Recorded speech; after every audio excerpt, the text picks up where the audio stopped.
വടക്കുംനാഥ ക്ഷേത്രത്തിലും തിരുവോണ ദിനത്തിൽ വൻ ഭക്തജനത്തിരക്കാണ് അനുഭവപ്പെടുന്നത്. കൂടുതൽ വിവരങ്ങൾ നൽകുന്നു അജേഷ്. അജേഷ്, എന്തൊക്കെയാണ് വടക്കുംനാഥ ക്ഷേത്ര പരിസരത്ത് നിന്നുള്ള വിശേഷങ്ങൾ? അങ്ങോട്ട് കേൾക്കുന്ന ഇങ്ങോട്ട് കേൾക്കുന്ന നമ്മളുടെ ആ ഒരു അത് കുറച്ചൊരു ഡിലേ ആയിരുന്നു.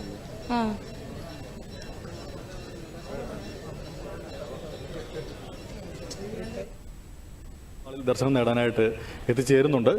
നമുക്കിപ്പം ഇപ്പോൾ ഒരു തിരുവോണ നാളിൽ ദർശനം നേടാൻ എത്തിയൊരു ഭക്തനുണ്ട്. നമുക്ക് അദ്ദേഹത്തോട് കാര്യങ്ങൾ ചോദിക്കാം. എവിടെ നിന്നാണ് വരുന്നത്? കൊല്ലത്തുനിന്ന്.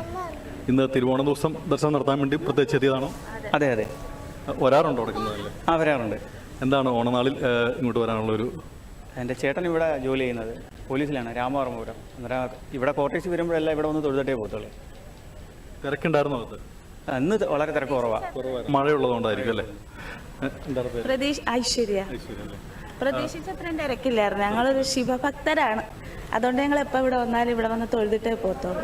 ഇന്ന് എന്തൊക്കെയാണ് ഓണനാളിലെ നിങ്ങളുടെ ഇപ്പോൾ നമ്മൾ തൊഴുതിറങ്ങി ഇനി എന്തൊക്കെയാണ് ഇന്ന് പ്രത്യേകിച്ച് പരിപാടി? ഞങ്ങൾക്ക് പാറമേക്കാവുന്ന കയറി തൊഴണം. തൊഴുതിട്ട് നേരെ കോട്ടേഴ്സിലോട്ട് പോത്തേയുള്ളൂ. അവിടെ ഇന്ന് ഓണസദ്യ കഴിക്കാനുള്ള തയ്യാറെടുപ്പ്? അതെ അതെ. കോട്ടേഴ്സിൽ തന്നെ തയ്യാറാക്കുകയാണോ അതോ? കോട്ടേഴ്സിൽ തന്നെ അതെ. എന്താണ് മക്കളുടെ പേര്? ആദിലക്ഷ്മി. ആദിലക്ഷ്മി. എന്തായാലും എല്ലാവർക്കും ഓണാശംസ. Thank you.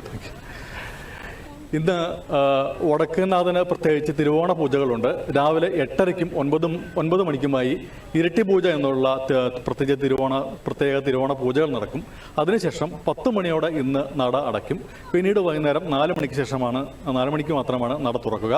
നടത്തുന്നത് കമ്മിറ്റി പ്രതീക്ഷിക്കുന്നത് 10,000 പേരെയാണ് ഇന്ന് ഗുരുവായൂർ ദിവസം വിശേഷ പ്രസാദ ഊട്ടിന് പ്രതീക്ഷിക്കുന്നത്. എന്തായാലും മഴയുടെ ഒരു അന്തരീക്ഷത്തിലും തൃശ്ശൂർ ജില്ലയിൽ തിരുവോണത്തിന് ക്ഷേത്രങ്ങളിൽ ദർശനം നേടാൻ ഭക്തർ എത്തിച്ചേരുന്നുണ്ട്. അതിനുശേഷം ഓണപ്പൂക്കളവും ഓണസദ്യയുമൊക്കെയുമായി ഓണത്തിരക്കിലേക്ക് മുഴുകാൻ ഒരുങ്ങുകയാണ് തൃശ്ശൂർ ജില്ല. തൃശ്ശൂരിൽ നിന്നും അജേഷ് ശശിധരൻ, ദൂരദർശൻ ന്യൂസ്.